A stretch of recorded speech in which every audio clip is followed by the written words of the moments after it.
Okay. My name is Erika White. I run a community arts event in St. Anne de Bellevue, just a little bit further down the western tip of the island. We meet generally on the penultimate Tuesday of the month for poetry, spoken word, and open mic. If you'd like more information about that, you can check it out with me afterwards, or you can find us on Facebook at Twigs and Leaves. I'm going to read 4 poems. They're all fairly local. The first one, maybe in a certain Montreal community, it's a bit of a local landmark, and perhaps you'll recognize it. It's called the Motel Raphael. All right. Love that motel. The Motel Raphael caught fire again.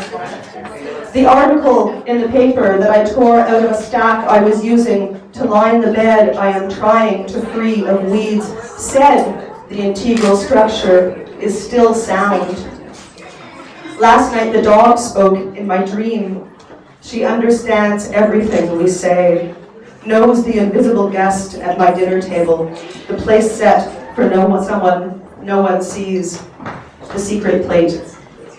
What burned is not a memory, is less than a suspicion, a tenuous connection with a possible past, a haunt of the sort he became.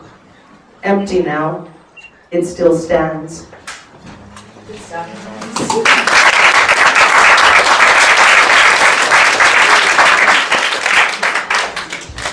I grew up just west of the island of Montreal in a little place called Rigaud. This poem comes from the top of the mountain. It's called Calling.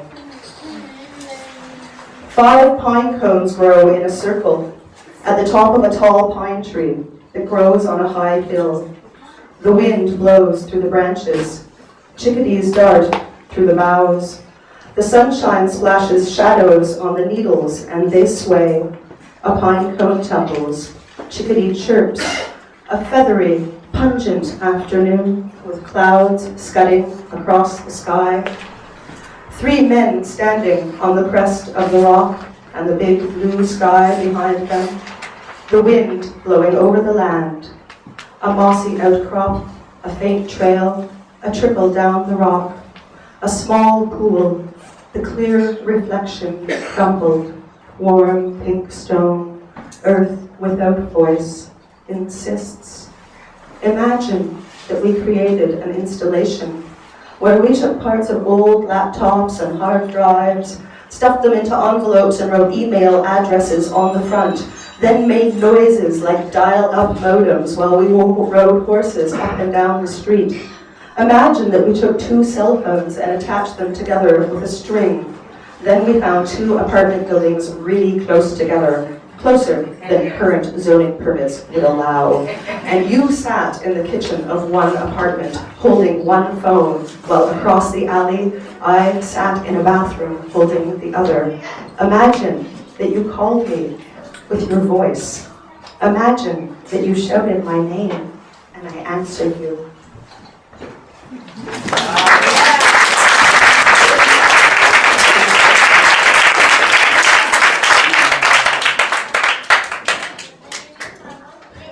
This is called Elemental.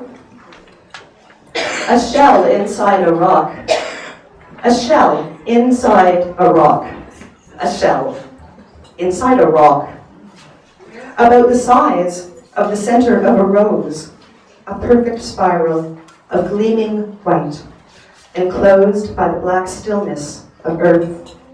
The whispery echo of the ocean in the shell, surrounded by the silence of the stone, a conglomerate forged beneath the sea, an ancient cohesion, an endless embrace.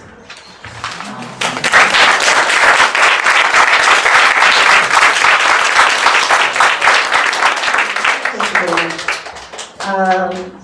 I know we're going to be hearing a little bit of blues at some point tonight, and I chose this last poem. As for me, it echoed that feeling a little bit, those days when you can feel the blues inside, and it's called Rhymes with Sand. Let the rhymes have their way. On the day they will not cease, let the brain waters break on the hard shore of my skull.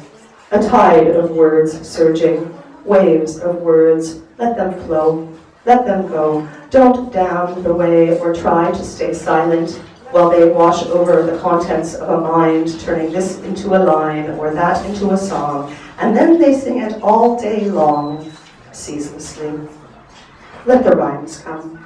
Let them eat away the hard shore of my skull until a tiny shard detaches, broken free by endless waves, years of tides pulling for the moon, eroding the bone around the eyes into white sand that slips away with the words, down into the deep blue sea where the rhymes come from.